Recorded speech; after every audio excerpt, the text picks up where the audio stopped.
Hello and welcome to our latest unboxing video. I'm Eliza here at the Hatfield Public Library with a big box of adult books. So we're going to start with Dana Stabenow, Not the Ones Dead. It says one of the strongest voices in crime fiction. This is her detective is Kate Shugak, and the mysteries take place in Alaska. And this one is a mid-air collision in the Alaskan wilderness between two small aircraft leaves 10 people dead. They don't know what caused the crash, and then they find an 11th body in the wreckage. So this is a really popular series. My understanding is if you haven't read the whole series, you can also just start here. We have a new Jeannette Walls, who wrote the very popular memoir called The Glass Castle. And then I think Half Broke Horses was a novel, and then maybe it was a memoir. And this is called Hang the Moon. This is a novel. And it's about the daughter of the biggest man in a small town.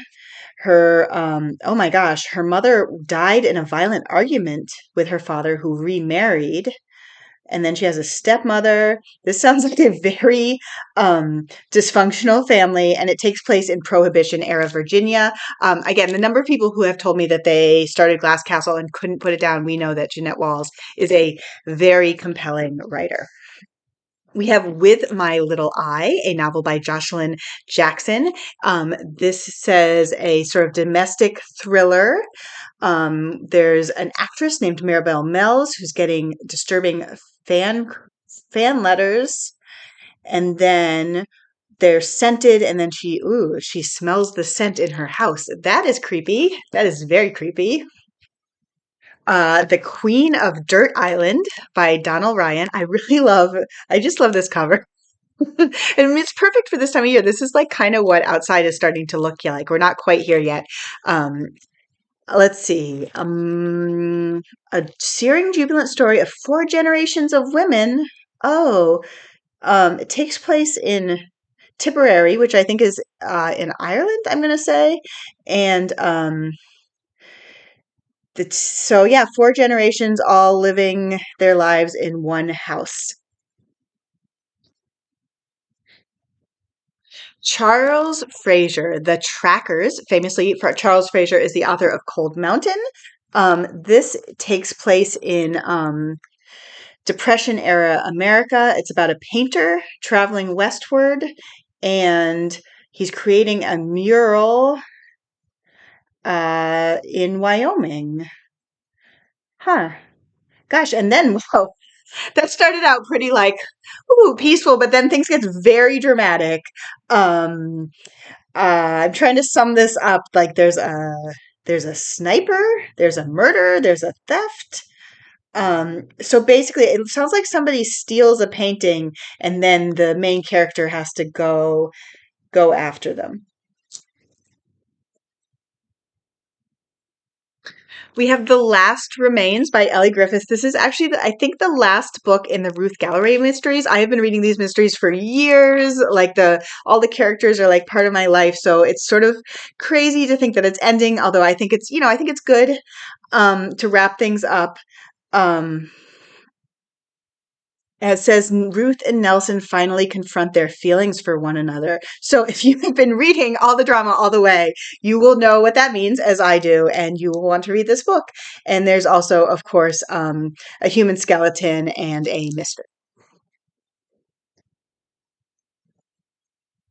We have Happy Place by Emily Henry. This looks so fun. That does look like a happy place.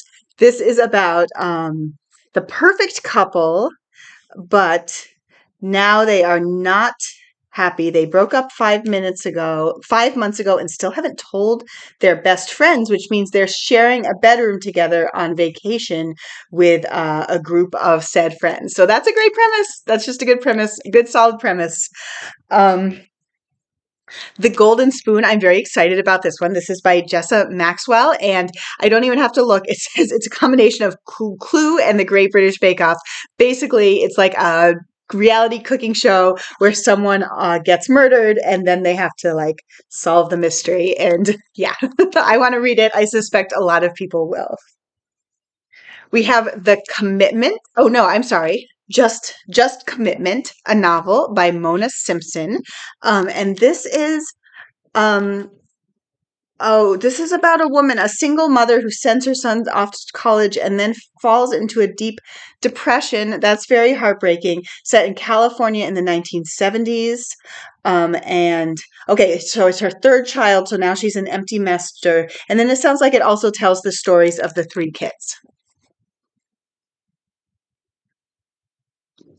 We have Allison Brennan, Seven Girls Gone, best-selling author. Oh, it says this is a Quinn and Costa thriller.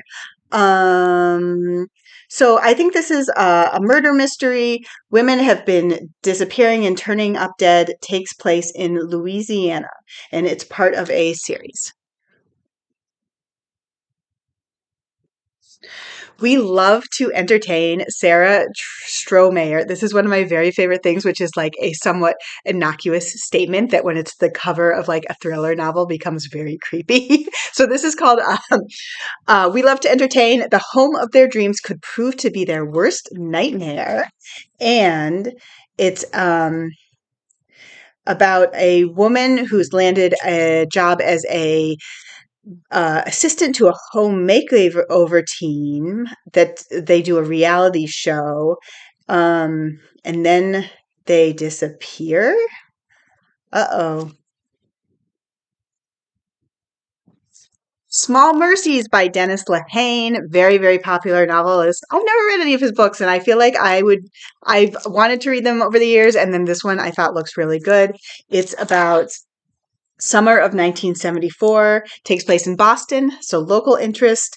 Um, uh, Mary Pat is trying to stay ahead of the bill collectors. She lives in Southie, the Irish American enclave, and then one night her daughter doesn't come home, and a young black man is found dead, struck by a subway train. It says the two events are unconnected, but then as she searches for her daughter, she finds out they may be connected.